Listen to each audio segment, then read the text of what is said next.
And then, like they say, all good things must come to an end. We are going to call Dr. Ian Strawn for the closing session.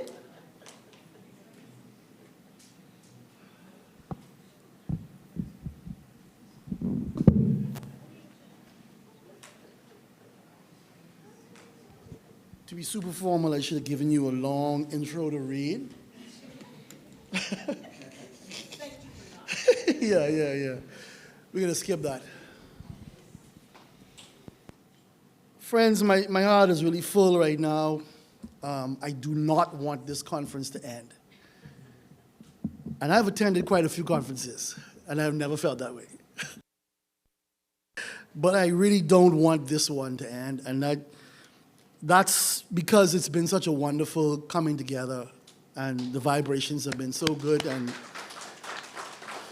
I just want to say how much I appreciate all of you, and I'm just going to do a little I can't remember the expression, shopkeeping, if that's the right expression. Just wanted to really just thank all of my UB North team for the amazing support. Mr. Marinade, Mr. Major, Levette Morris, Sandra Dean, Melvin, and thank Michael for their support. I want to thank the wonderful ladies, Ms. Dawn Sargent getting on the plane and coming over, Ariana, all of the folks from physical plant, maintenance team, and janitorial staff, who you don't know all their normal roles, but they have come here and put on their UB Blue, and they're serving all of us, and they're really doing a wonderful job. And I just want to thank all of them so very much. I really appreciate how you supported this. And we want to thank, of course, the Trust for making this space available, which we've been using more and more often since Dorian, obviously.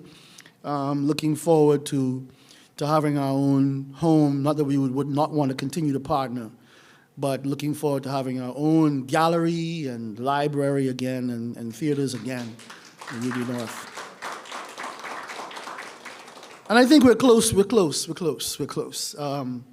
other thing I was thinking, and I don't know how, the thing that I was trying to describe how good this feels, and I remembered that years and years ago with a former professor and mentor of mine, Patty McColas, we started something called the Bahamas Association for Cultural Studies.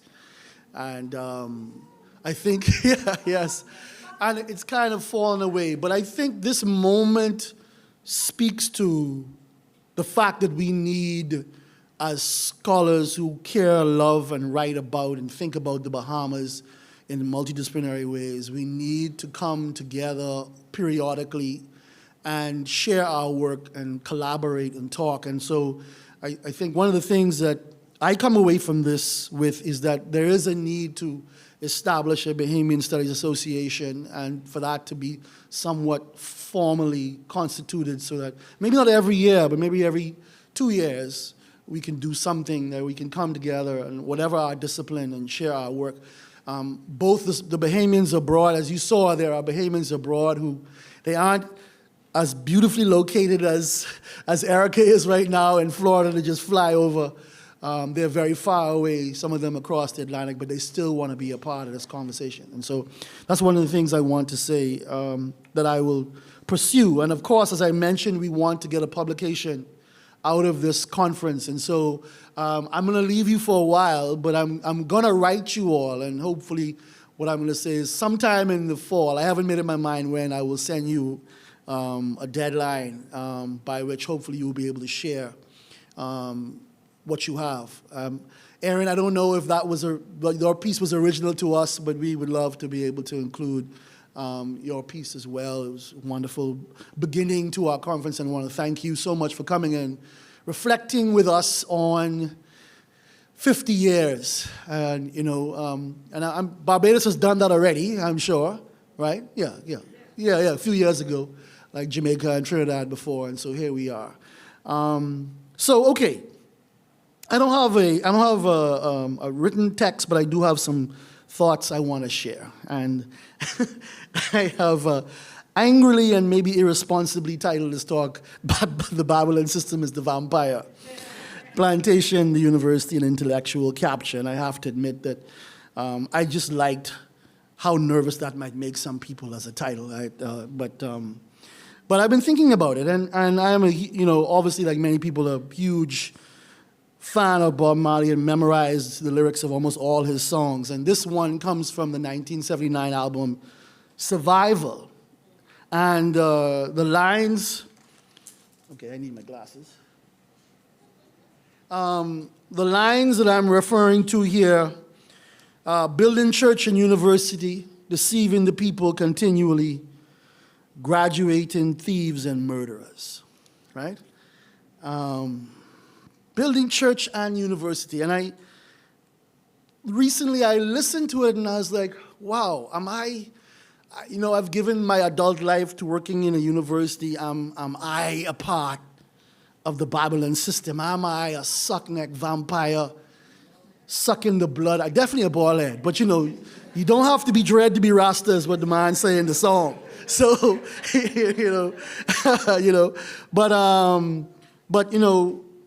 that was a challenge to me, right? So, I've written about the plantation, but this metaphor and this language, of course, from the story, the trials of the people of Israel in Babylon, which Rastafari have adopted and so powerfully and so with so much resonance.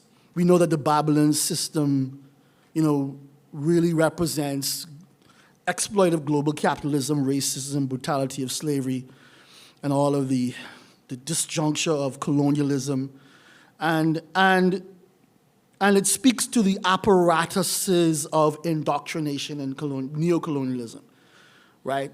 That legitimize global capitalism and the economic extraction that it has subjected the third world to, westernization, negation of ourselves, replication of the class system, pacification of the people in many ways. And when I think about the Babylon system, what are those institutions? Well, Bob talks about the church and the university, but we could add the school. We've seen that, right? We could add the media. We could add parliament. We could add banks. All of these institutions. We could add the police, obviously, right? and all of these institutions that deny who we are, keep us down, keep things that though slavery has been abolished 100 years later, it sure doesn't feel like it. And we know that so in many ways, right? So many of those issues perpetuate, repeat themselves, reconstitute. And so then I thought about it. Okay, so the church and the university are part of the Babylon system. And I actually think Bahamians, a fair number of Bahamians would be okay with Bob Marley's critique of the church today. I think a fair number, I didn't say all Bahamians, would look and say their posture or their take on the church, that Bob's take on the church rings true, that they will find a lack of moral credibility, predatory behavior, egotism, cult of personality, reactionary conservatism, greed, exploitation of the poor, patriarchy, hostility toward equality, and a resistance to the separation between state and church, and a conservative fundamentalist longing for theocracy. I think many Bahamians today look at the church that way, right? But then do Bahamians look at the university that way? Do Bahamians look askance, and I'm not saying all, but a healthy proportion of the Bahamian population look at their University of the Bahamas the way they look at the church? And I actually don't think so. I think that most Bahamians, even the ones who don't have access to it, although I believe there's a healthy anti-intellectualism in the Bahamas, I want to say that up front. Very healthy, right? But a lot of Bahamians, I don't think they have the same level of ambivalence, that they understand or they have viewed the university as a place that provides access, hopefully to social status, upward mobility. And I want to think about that. Let's think about the creation of the College of the Bahamas. On that occasion, Pinling made some statements about what the university or the college was supposed to be. He also said it would be the university in 10 years. I don't know how many of you realize that. It took a lot longer. But he said on that day in his speech that the university should help the nation achieve its development goals, that it would hopefully produce technically competent people. These are phrases that he used in his remarks. That it would instill in the students social consciousness. So interesting. So he saw the university as a development tool. And it was formed around the same time as some other very important institutions, right? Although I don't think Pinling himself was the intellectual driver of the creation of the university. There's someone here who's a relative of one of the men who actually were the drivers. So respect. But now, so that's what the project of the university was supposed to do in the mind of the leader of the country. And now let's talk about plantation, which I have spent a lot of time talking about. So as an economic system is a system of extraction and exploitation, social and cultural retardation, monoculture. In other words, this is what we do, this one thing. It prevents the development of competing industry. It is so compelling and so demanding that the society doesn't develop in other areas, right? Economically, I mean. It obviously drives dependence. Obviously, it enforces class divide, separation, inequality, and was characterized by absentee ownership. Now, I'm talking about the plantation as an economic entity, not talking about the violence, the rape, the murder, the torture. All of that is still real, but I'm just talking about the economic thing, plantation, right?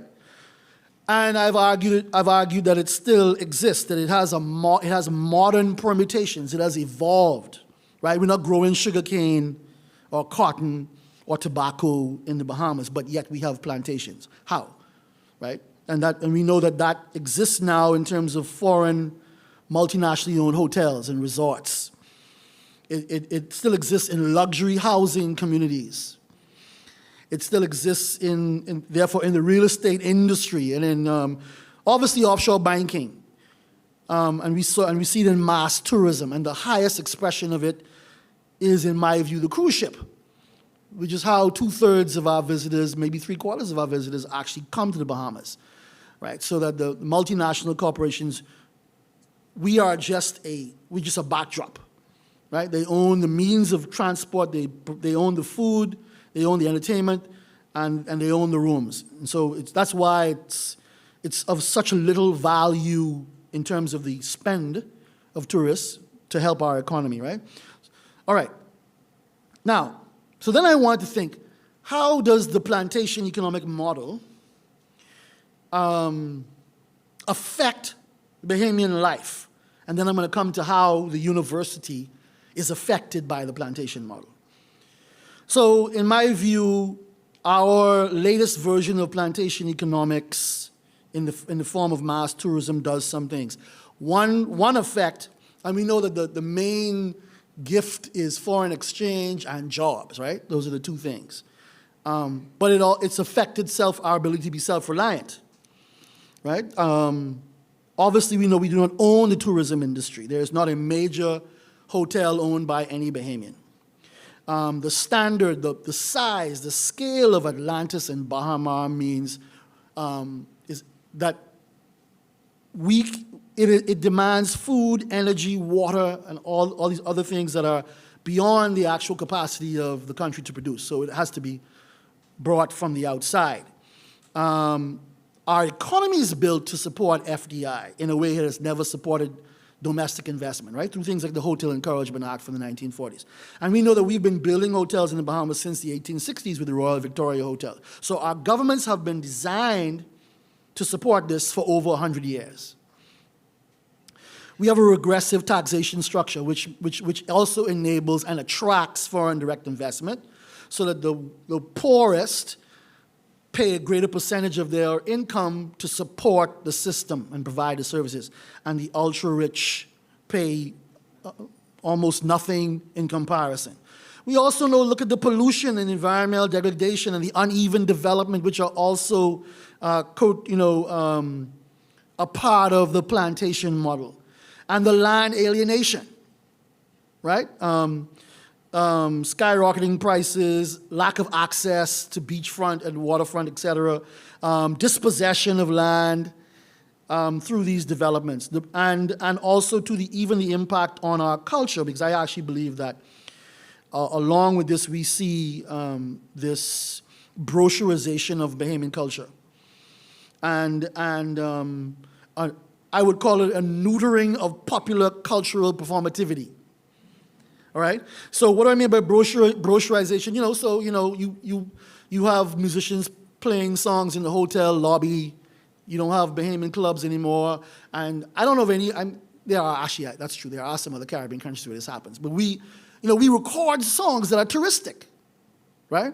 That's a part of, so everything must serve monoculture, everything must serve the tourism project, even our art, even our painting, our music. What about the university?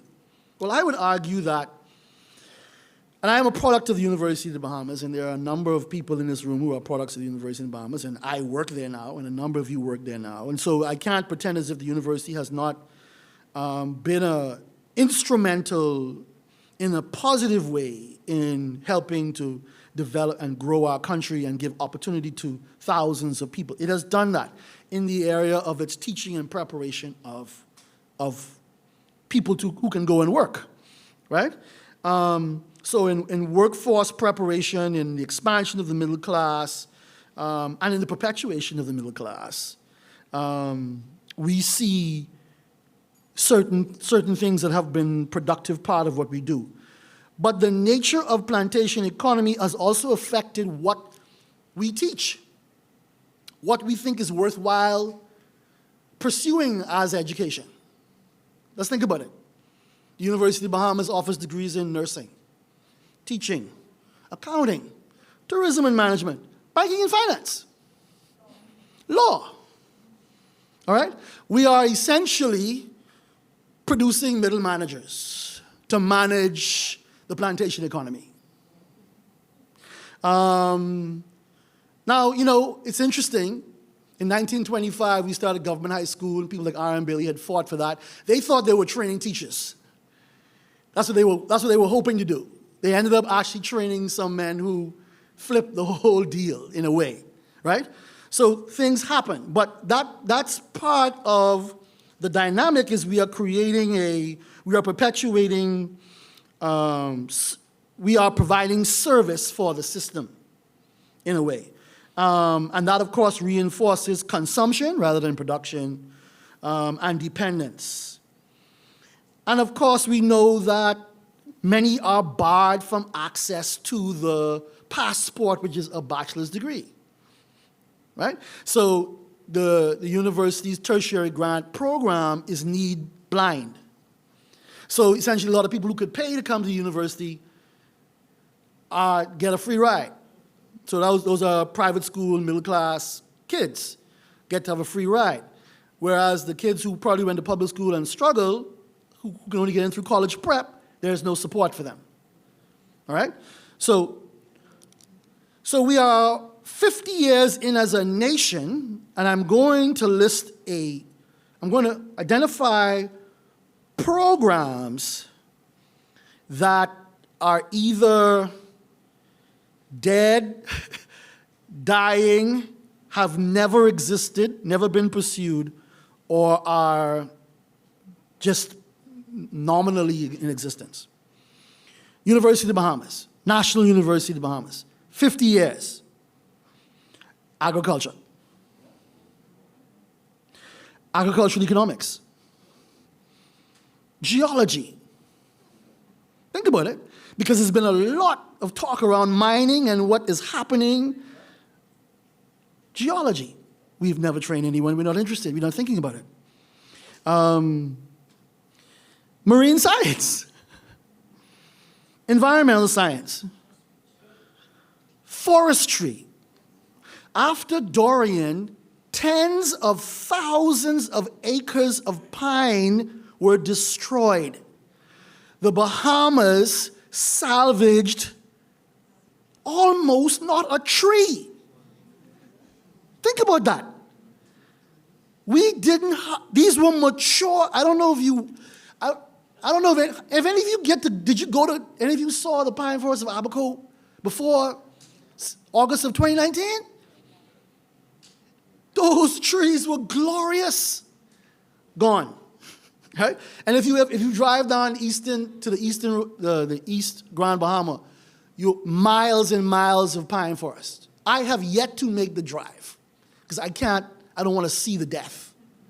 But we were not, Fanon talks about, in Wretched of the Earth, he talks about the native bourgeoisie that is trained as basically white-collar accountants and lawyers that don't even know what their natural resources are. They don't even know what they are. And so they can't appreciate it, respect it, see how we can harness it. That's where we are. We are not training anyone who can tell us, right? We're in electrical, mechanical, and civil engineering. We have no such pure degrees. And I've been told by one of my colleagues, we don't need engineers. I was told this by a fellow professor at the university, we don't need engineers. What are they going to do? No political science degree, no international relations degree, no women's and gender studies degree, no entrepreneurship degree. Geographical information systems, no. Computer science, no. Biotechnology, no. All right. Then there's the side of cultivating who we are as a people and our expression, and no theater degree, no film degree, no music, there's music education, no pure arts music degree, no creative writing degree, no pure visual art degree. There's an associate, my son is in it. There's no bachelor's degree in visual art. 50 years as a nation. Okay, this is our only university. None of these things are really being pursued. So this is why I think there is a relevance to talking about plantation and then looking at higher education as a project. You get out what you put in. All right. We are also a teaching college still. We talk about research. We do. We talk about research. We say we want it. But University of the West Indies, an institution I think we should be modeling ourselves on where it is working, because it doesn't work in every way. But the professors of the University of the West Indies have a 2-2 load. University professors at the University of Bahamas have a 4-4 load. So, and many take on overload. So there are professors teaching 7 and 8 classes a term. You cannot produce research if you're teaching 4. So why would you take on 7, 8? Why? You're doing it because there is a material return. There is a financial return. And there is no perceived return on research. Right? We have a promotion mechanism that does not really place research of a global standard as the litmus test, as the bar. You also, if you're a Bahamian and you work at the university, you have a probation of 1 year and then you're permanent. UE and in most institutions in North America, you have a 6-year period where you're on contracts. Produce, and then we'll decide if we want to have you as a part of our institution for the rest of your working life. All of those factors give you the result that you have, which is a nation which is not really engaging at the level it ought, and that the nation needs it to engage, to provide knowledge that can inform and improve our outcomes as a nation. I'll go even further. We've never had an honors program. We have lowered our admission standards. And in 50 years, we have not produced, and the university will be 50 next year, we have not produced a PhD program, not one. And we have not had a master's degree that's actually been sustained for 10 years. I cannot think of one that's lasted 10 years. So these are the outcomes, these are the indicators. Now, I work there. I'm executive vice president. But I am here to present and pose a challenge to my institution. Let's talk some more about the university and what it could be doing. University of the Bahamas is the only institution of its kind in our country. It does not have a university press. Almost every single work of Bahamian history has been published at the University of Florida, University of Miami, or some other external institution. We don't publish. We don't publish for our schools. All right.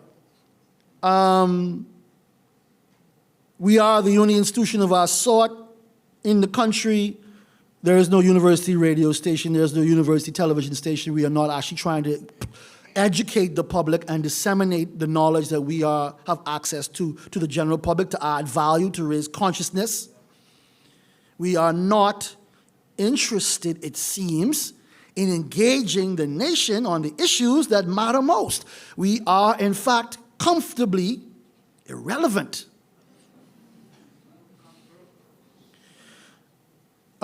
We used to have a student paper.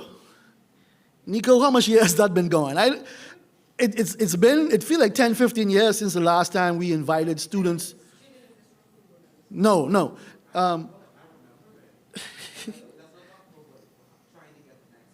Yes. So again, I speak as a young person who at 16, 17, 18 was able to speak to the nation because the nation actually was interested in what people my age had to say. Young people today, nobody really wants to hear what they have to say, and the university doesn't want you to have anything to say because we don't create spaces. And in this moment of digital media, there's so much power that we could have to put in the hands of young people to speak to the national issues, and there is silence.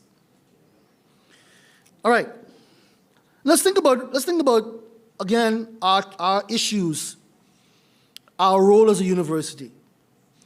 I stand here today, and there is no Gender Studies Institute, no Environmental and Marine Science Research Center, no Institute for the Study of Migration, and we have I can't think of a more important thing than research on migration within, into, and out of the Bahamas. We aren't looking at it at all.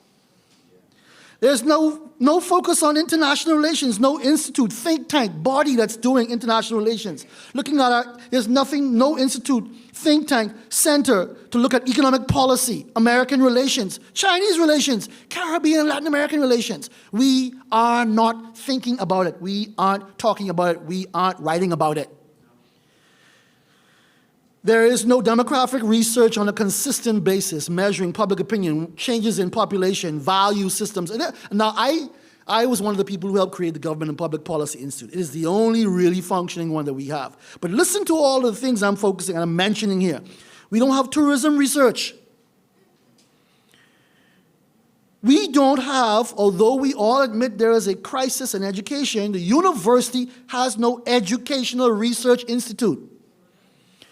We don't do longitudinal studies on psychological or sociological issues or on education. We have no focus on social justice or equality.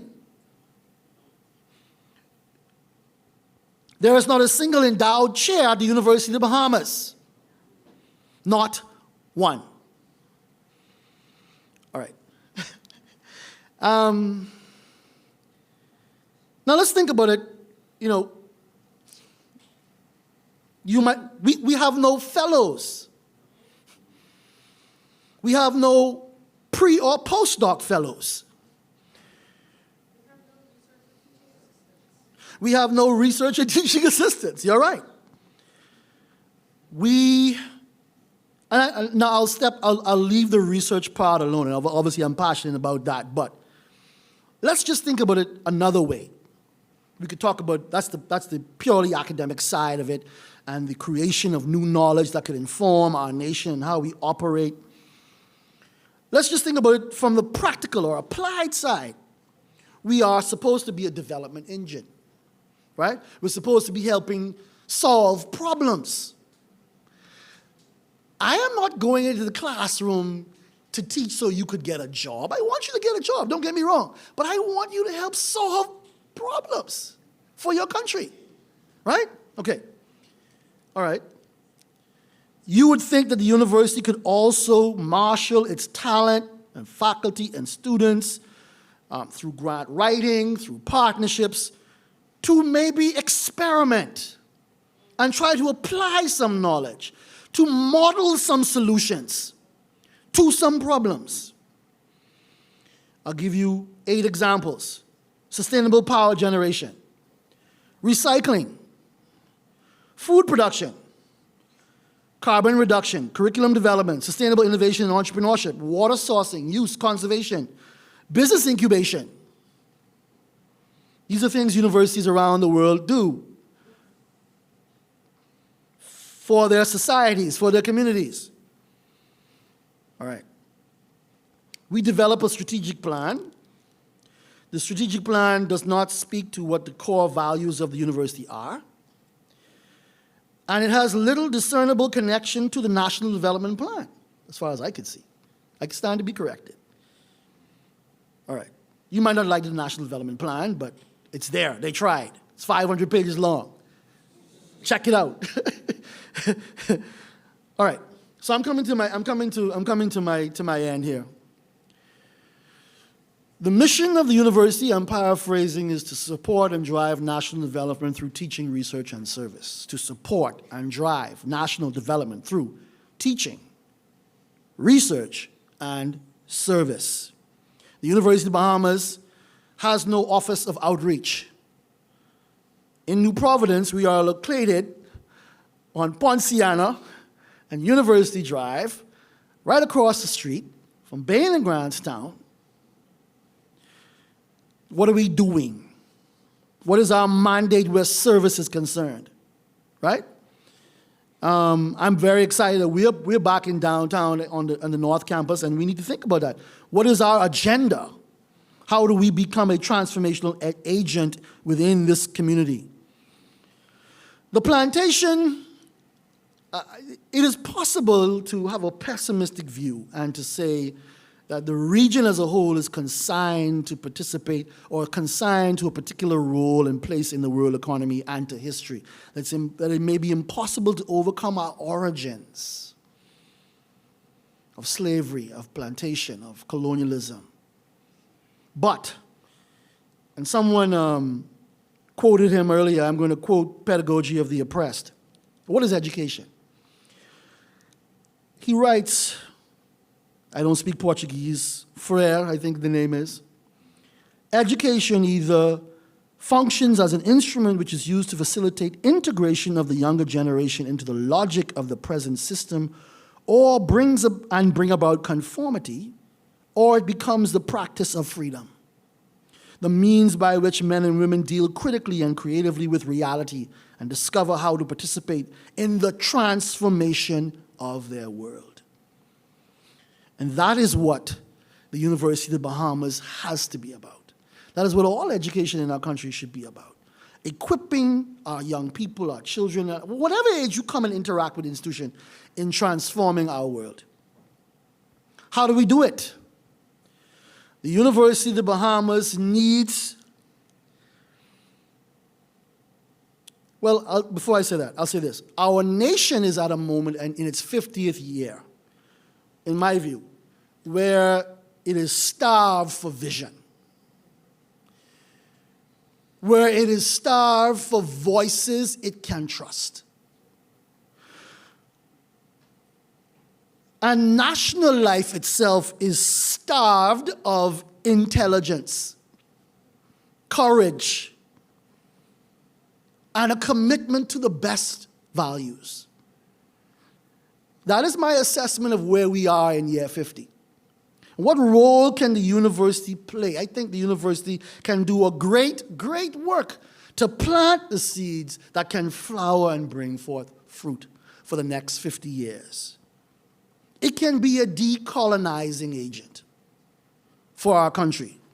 Not just prepare the next generation of middle-class professionals to manage a system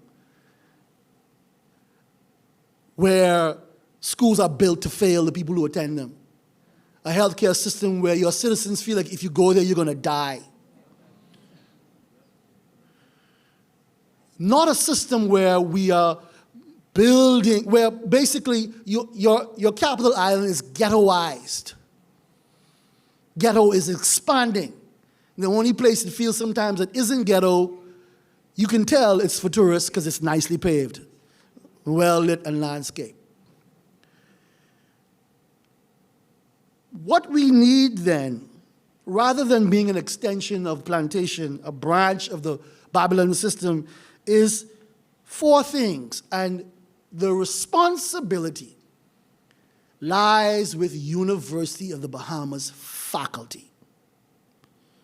And by extension, the sister and brother intellectuals who do exist, but are marginalized and silent within the country, who need to join.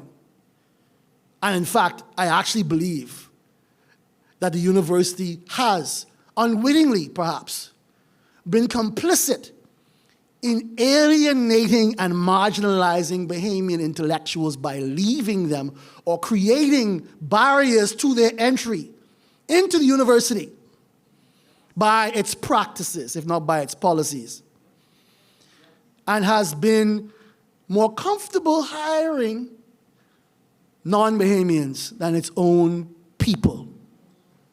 And that needs to change because it doesn't serve the country. And the logic behind it actually, it's had the very opposite effect of why I think it was started in the first place. But you cannot create an institution, a university, a national university that's transformational when the people who actually have a stake in the national outcomes don't have a place in it. And you only populate it with transient individuals. Right? Four things that the faculty of the University of the Bahamas must do. The first is they must discover conviction. We have to become convicted that there's a problem that we need to solve, that we have to engage in, a struggle that we should be engaged in. Secondly, we must be animated. Get up with an intention to do something. Third, we must mobilize. And last, we must lead. The university must be led by its faculty. And say it again, the university must be led by its faculty. They are the talent. They are the ones who are trained at a world-class level, and they are the ones with the knowledge and the vision and the ability. But what we have is a situation where we are in a space of intellectual capture, where we are serving an agenda which is not really an agenda of liberation and decolonization and empowerment. It will not, and it has not, and it cannot create a more egalitarian and inclusive society, a more democratic society. It cannot, as long as we continue to be passive and to serve as self-gratifying tools of the machine. So, I hope you don't see this as a doom and gloom address. It wasn't my intention. I hope you don't see this as a screed. You know, what I am really trying to do is to provide a clinical analysis of the condition of the institution in the context of our political economy, and to suggest that if there is a space of great potential and hope, one of them is the university. And we have to be serious about taking it and making it serve our real needs.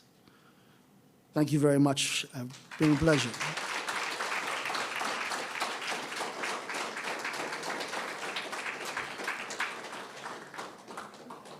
No, I think I can't make all these bold statements and don't let anybody say anything. There's drink, so don't just run away. There's drink, and I want one. So I've made sure there's drink next door, so we can all go and have a drink. But let's have a little bit of. Oh.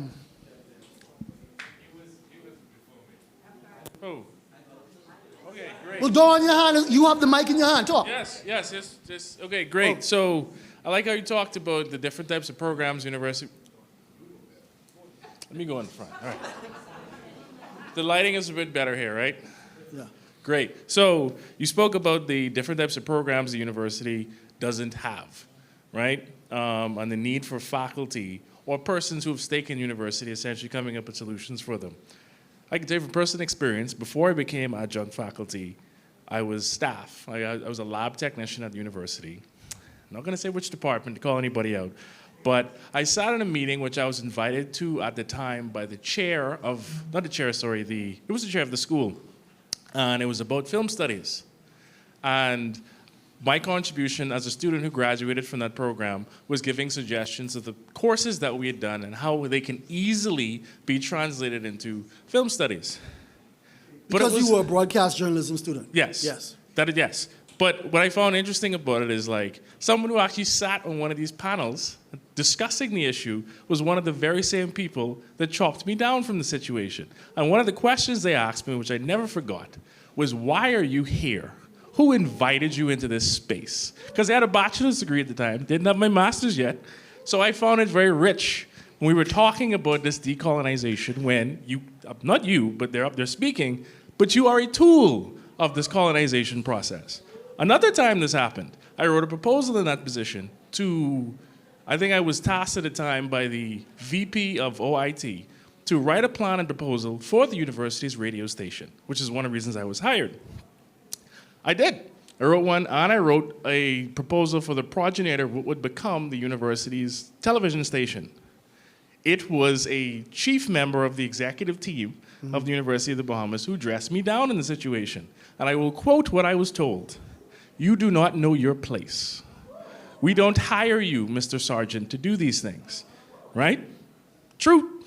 So when I took the position that I'm in now as video producer in a completely different department, and I look at the talks now of reviving the same things that we were trying to do when I was a student, when I graduated in 2016, it's like, it's insanity that we're doing over and over again. And I wanted to say one thing about the middle managers thing and why the university is pretty much a microcosm of the society, is that people like me aren't necessarily trained to solve problems, but you do so out of necessity for the environment that you live in. I come from an environment of dysfunction in this country, and I would like for those who come into programs after me to not have to go through the struggles that I did, because things should get better, not worse. But we have to also acknowledge that it is us, people who look like me and you and everybody else in this room, that systematically fight to maintain this system precisely as it is. And my solution to that problem, when I challenge everybody basically to do the same thing, is these things are allowed to persist because they happen in silence. No one wants to talk about them or discuss the people who are guilty of doing these things for fear of reprisals. And what that has done in this entire country has paralyzed the Bahamian public in a way that if a politician is accused of raping someone, you don't talk about it in public in fear of somebody saying that you said this about this politician and the reprisals that can happen to you. But here's the thing, is more of us than them. If you don't stand together, then you will be divided and conquered. And the reality is, your silence today on someone else's situation will lead to their silence tomorrow on yours. Yes. That's all I have to say. Thank you very much.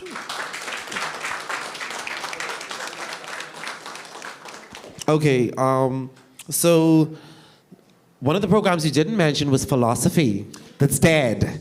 Yes. Dead, and I know. So me, Yes. I went to, when she was chair, I tried to get it. We got anthropology. That's what we were able to get as a minor. Yes. I created with, me and Ide helped Dr. Peter Bailey to put on a gender studies minor.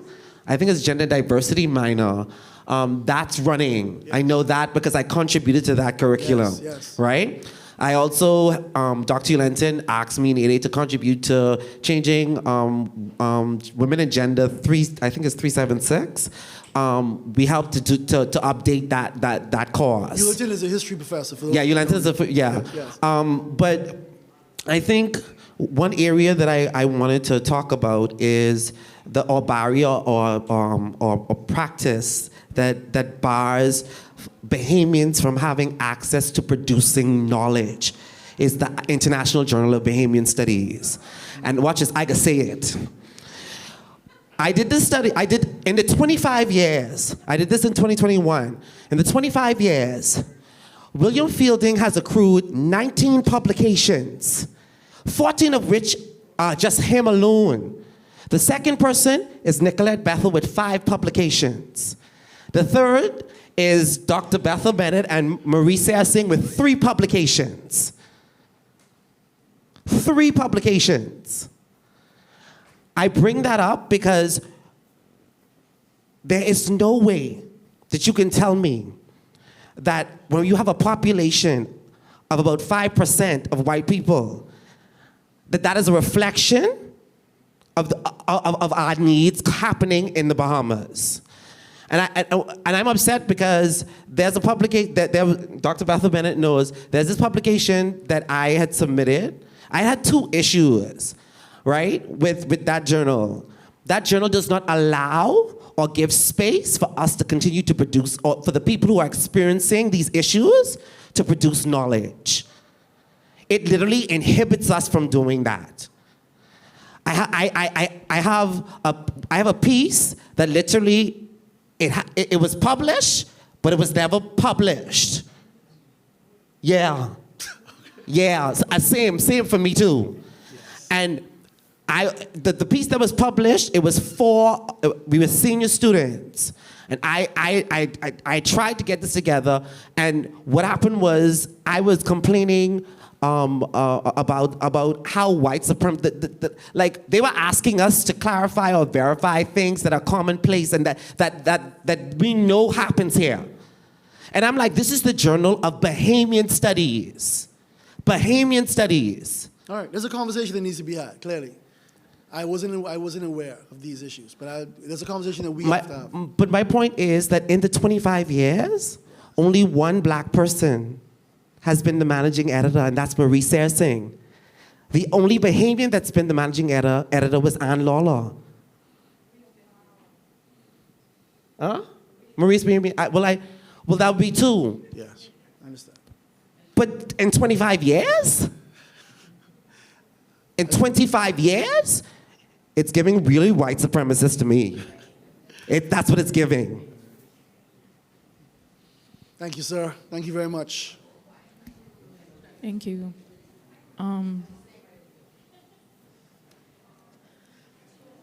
Thank you for your presentation. So just when I was out there, someone asked me, how long have I been teaching at the university? And I said 10, but it's actually 11 years. And then they asked, And then they asked me how long have I had my PhD? 11 years. So I've only ever worked at UB.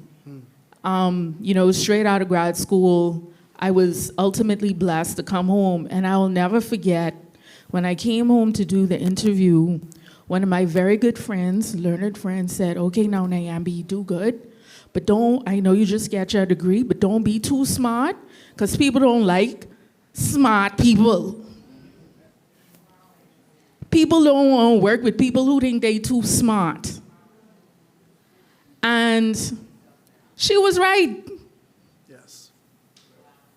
She was right, and so having been now at UB for 11 years and looking at it and all the things that I could do, that I do, that should be done, recognizing in that space, what does it mean to be an intellectual in a context that does not value intellectuals?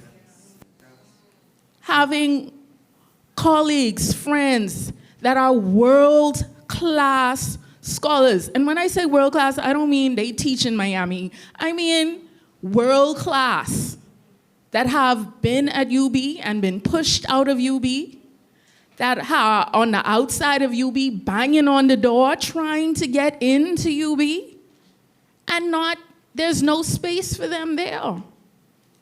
And so it is the role of the faculty. But when what you do, when we had when we had the staff, I remember one year, I think exams ended on December 13th, and the university shut down on December 14th because the staff felt like they should get off at the same time that the faculty gets off. And that to me said, you don't understand the value of what you do as staff. Not just because we close class now, there's still stuff that I need to do after. So how?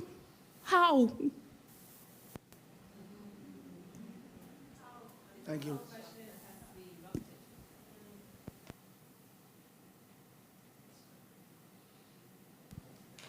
That's my question.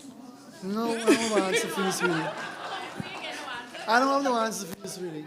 Not today. I don't know if I should answer. I'll ask a question.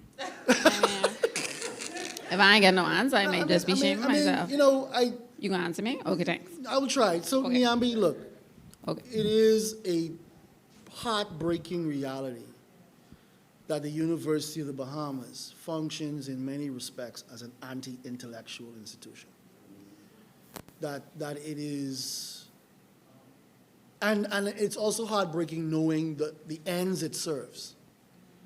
And those ends are not just about the plantation economy, it's also about the effects that has on the capacity of a population to be discerning and to have high expectations and a critical consciousness toward the political class.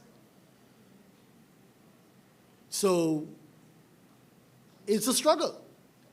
And you have two choices: leave, get on a plane, or fight. I remember when I came back from university, I was working at the University of Massachusetts, and I wanted to come home. And I came home, and my mother said something to me. She said, Ian, you can be happy here. Just don't try to do anything.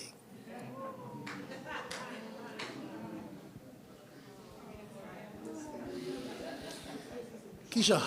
Oh, you ready for me? Go ahead. Because I feel like I need to sit down after that. Okay, so my question is actually just really inspired by me being here right now. And a lot of questions I get when I come home. I've been home recently in March for a conference, and I'm on sabbatical leave as a professor in the art department at the University of the Bahamas, pursuing my PhD. And they're like, you coming back home? And why are you coming back home? And this makes me think about two things. One, mentorship. And the fact that I think this is obviously something that is dire in our country, because many times I've been discouraged by intellectuals here, and maybe it's because of a sense of institutional kind of bitterness, fatigue, etc. But I felt so shocked by how much I was embraced in a foreign place. And I know this is a narrative that we've heard so much time, but I mean like red carpet. Like, you are funding my research, you are calling me, you are invested in my success, where that is not the reality home, and the work I am doing is for home. And so for me, that's heartbreaking, but I wonder if there's hope for that, right? You know, I don't want to make a move in the turn. I may be in the turn and be turning back to mentorship. And I feel like that's something that for me is, I am curious. Also in that vein, and talking about one of the questions I was asked in the panel, the intellectual genealogy, because I think that's attached to it. So the fact that through mentorship, particularly within institutions like the university, if you have a professor, you lean on them, you work with them. There is a certain way in which that scholarship is advanced through the relationships that you have with these people. What does that look like for us at the University of the Bahamas? Because that's not something in my time very similar to Nyambi. I've been there 10 years that I have come in contact with. Yeah, it is. It is. There's a culture, and you will become integrated and acculturated into a culture of apathy and resentment, and that is what we do. And to change that, what needs to happen is that we need to be more intentional in support of each other. Unfortunately, it's a major problem. There are some fundamental problems that have to do with union agreements and compromises that the state has made that have actually not been in the best interest of higher education and national development, that are extremely difficult to undo. And my view is the best way to turn the tide is to incentivize structurally the behaviors that you want to see in faculty. I know Dion been having his hand up, but you don't see this guy behind you. You two will be the last two. Or three? Okay, let's go. Move on, let's go. Oh, we have to run now. There's alcohol waiting. You don't keep alcohol waiting. Alcohol doesn't Come on. spoil. Alcohol does not spoil. Go ahead. When I became dean, I was punished for becoming dean. When I left the deanship, I was punished more for leaving the deanship. And the people who punished me were the people who claimed that they had produced me, who taught me. And I will never forget the day I was told I was lying because they had hatched a plan to destroy the BA in music that we were working our asses off to produce. The BA in art that we were spending weekends trying to get together. When I left the deanship and I went back into the classroom, I actually did it to get away from not being a parent. I wanted to be a parent full time, all right? The other thing I realized I could not do in that office was create any change.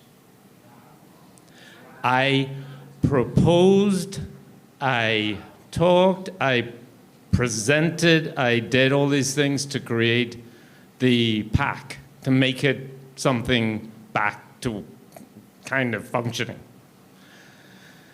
That somehow that went sideways over to the left and was taken from the deanship and turned over to something else. I don't know where it is now. We've discussed that. When we produced a journal number for a particular journal, all the documents were there. We had edited it. We were told that there was no space for another journal. This is the institution we have created. I'm still here. I'm sure I could go somewhere else. I'm still here. This is my home. This is our home. When you bring us into this and then you poison us against ourselves, we have a problem. Yeah. So I use the journal as a springboard because that block was very intentional and it was very destructive to the students and the faculty. Chris reminded me yesterday that we had done all this work and it went nowhere, and I said I was too embarrassed to say anything because everybody knows who's involved and who's producing. Yeah. So what do? Resist. You've shamed the people? Keep resisting, keep fighting, keep creating. No choice. No choice. This is going to be, it is my view that there are only two postures governments and state managers can take. I'm borrowing from Aaron's, I love the expression state managers, can take toward a university. Containment of its capacity or unleashing its capacity. Judge which is happening, but do not be confused that it is accidental. And I only use myself, I say I'm not talking about, oh, I did this, I did that. That's not the reason for using I. It is the experience of pushing to get things done and then being told that I need to learn my place. Sorry. Thank you. Dion? I'm at a loss for words after hearing you today. because what you said is so profound. And one good thing to take away from it is you have analyzed correctly the state of the problem. So we know what the problem is. And it's not restrained to the university. No. It's a national dilemma. Yes, sir. Our legal system is still encumbered with historical amnesia, no vision of a national way forward. Our governance is in the same quagmire. We're in the same two-party system that leads us around going in cycles. So it's not just us in the academic community. Yes. It's a national issue. And it's going to take a revolution to make a solution. And it begins here. You know, one good thing we got that has come out from the university is people like you and Nicolette, who provide a vision, who keep us focused, reminding us that there are no seeds in Babylon. You know, brothers calling for more fire. Yes. Burn down Babylon. You know, get rid of these vampires. So, you know, that's the solution. I mean, there is a way forward, but it's a journey of 1,000 miles. And the work you've done in this conference, for instance, is a single bold step that is on that path for 1,000 miles. At the end of the day, we will be free. At the end of the day, we will have liberation. We will have emancipation. But it takes dedication, hard work, and sacrifice. And just listening to the young people that have come forward in this conference, I have hope. And I have hope because of you. You know, you were so persistent. If I was in your shoes, I'd have left the university a long time. You know, they passed me over too. I know what being passed over is. And, you know, it takes a lot to stay and to dig in the trenches and to do what you're doing here. You good, man. Keep on fighting. Let's not leave this conference in a state with our heads hung down. Let us leave it with resolve. Yes. A luta continue. Yes. Yes. Thank you. All right. Last question, and then we. Okay. Last one. Okay, go ahead. Fire. Dr. Strawn, Yes. an inspiring speech, an inspiring presentation. Thank you. Made the back of my hair on my neck raised, truly. Thank you. There is only one thing I have somewhat of an issue with. Yes. Never forget that some of the most ardent leaders of the South African liberation struggle were paradoxically white and paradoxically foreign. To say that, or to imply, that the interest of Bahamian tertiary education is best suited, or perhaps solely suited, to Bahamians is to, I believe, be narrow in focus. That's fair. I am not Bahamian, but when I take a job, I go all in. And I believe that there are others among me, Absolutely. other expatriates. Yeah, absolutely. No, We go all in. Yeah, We my go all in. remark was not intended to suggest that I want 100% Bahamian faculty. What I am saying, though, is that currently the practice is to keep out, and again, it's just a consequence of what our practice has been, to keep out people who have a contribution to make, and that there needs to be more than one path into the university, because these people have vast experience and knowledge, and they can contribute, but they're not even being considered because they don't have a doctorate. And I think that is a terrible mistake. And if you look at our hiring over the last 10 years, you will find that the numbers of Bahamians, think about the sacrifice and the cost of a PhD. And you tell someone to go abroad to get a PhD, you only got one university you can work at. You got 1,000 in North America. I mean, you're going to go where you have the best chance of a livelihood. So it shouldn't be confused why there are so few Bahamians with PhDs applying to work in a university. You heard me say the teaching load is 4-4. You heard Erica gasp, right? So where you have people who have the ability and the intellectual capacity and rich experience, deep experience, who want to come and serve and teach and be a part of what you're trying to build, why would you deny yourself access to those persons? That's all I'm saying. Not in any way trying to suggest that we should not allow anybody, because the university is supposed to be the world, bring the world to you. And I believe that, fundamentally, I do. But I'm saying there's something that we're doing wrong that we need to correct. That's all. Yeah. Thank you. Thank you. Yeah. And if I believe that, I wouldn't have hired you, James. Yes, sir, you have the last word. It's just a comment, but it's just basically a huge thank you for this. I'm kind of lost for words, honestly, because despite the clear picture of, or the existential dread that failure means in the capitalist system, which I had to grow up with, in an intensified form in this this scary time. Everyone here, I look up to deeply.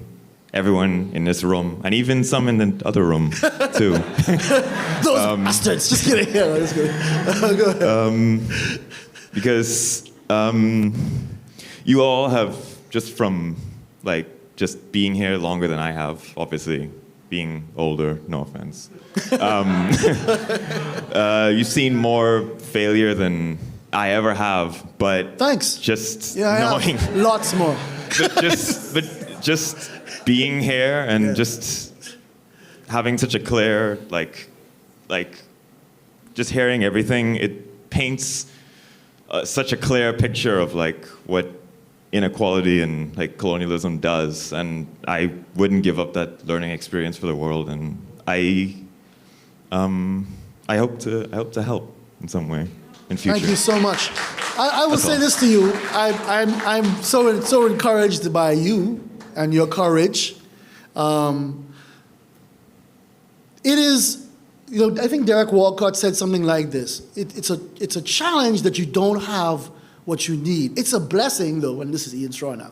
It's a blessing that you have the privilege of creating it. That's what we have.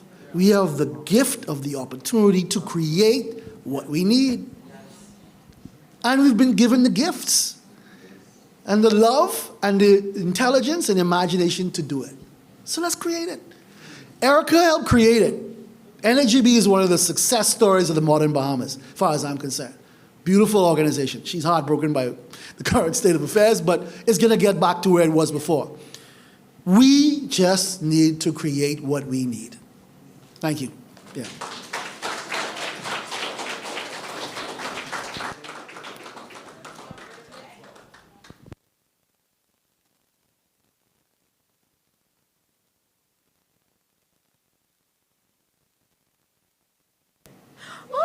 Oh, what? Okay. Wait. Wrong version. We gotta do it right. 1, 2, 3. Happy birthday to you, dan dan dan dan. Happy birthday to you, dan dan dan dan. Happy birthday. God bless you. Happy birthday to you. We love you. We do dan dan dan dan. We love you. We do dan dan dan dan. We love you. God bless you. Happy birthday to you. Dan dan dan dan. Shake them boom.